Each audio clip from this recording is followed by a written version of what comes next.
As a goalkeeper, and in my view, Australia's best ever goalkeeper, but as a goalkeeper, Mark, what do you make of Redmayne's approach? You know, the whole dancing on the line thing and moving from side to side. What do you make of that?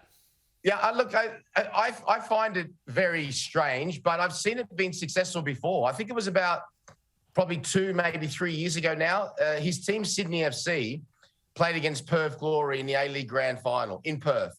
And it went to a penalty shootout, and he'd done exactly the same tactic, and it worked. Sydney won, and that was away from home as well. It's always more difficult away from home when you're facing penalty shootouts. That was in front of a packed Optus Stadium. So as silly as it looks, and a lot of people from England were calling me in Europe and in South America going, what is he doing? I think it can be very off-putting. And I wouldn't be surprised as well. Honestly, I know IFAB, who's the international body, who's the subdivision of FIFA who make the rules for the game. I wouldn't be surprised if other goalkeepers start doing this, and they might look at that and say, well, listen, we don't think this is cricket, so to speak. But yeah, it works, and it worked this morning, and he's a national hero. I remember it was a couple of years ago when Joe Hart tried to do this to Andrea Pirlo, and he just dinked him because he just didn't like the look of it. Yeah, it was absolutely amazing. Hey, what about looking forward now to the World Cup, Mark? I mean, what are our prospects here, realistically? Well, exactly the same from this morning. We're going to be complete underdogs. We're in a very similar group that we were 4 years ago, both Denmark and France. And funny enough, Peru were in our group 4 years ago in Russia.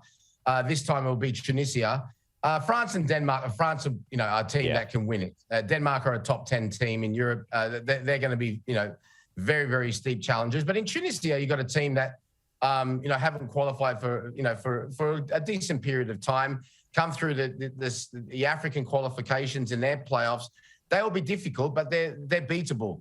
But it's only the top 2 that will be going through. This will be the last time ever, Peter, that will be 32 teams in the World Cup. From 2026 onwards, there'll be 48 teams. So only 2 teams will go through. Again, we'll be up against it, and it'll be difficult, but you never know. Like we saw this morning, I think Australian footballing teams, anyway, are much better when they're clearly in that underdog role and no one expects anything from them, and then they really surprise us. And that will be exactly the same in Qatar come November. Okay. Mark Bosnich, as always, really good to get your thoughts, and what a happy morning. Great to have you on, and I don't know, do you go and have a glass of Slivovitz now? What are you going to do? I might do, Pete. I've got to, as you well know as well, I've got to help get the kids off to school. Yeah. But then after that, maybe some Slivovitz, maybe some rakia. I might do. For those who don't know that, the part of the world where Peter and I's ancestors derive from. Exactly. That's like that's the local moonshine. I need someone here at the desk this morning. I don't know what to do with my emotions. I'm very happy too. Mark Bosnich, thank you as always. We'll talk to you again soon.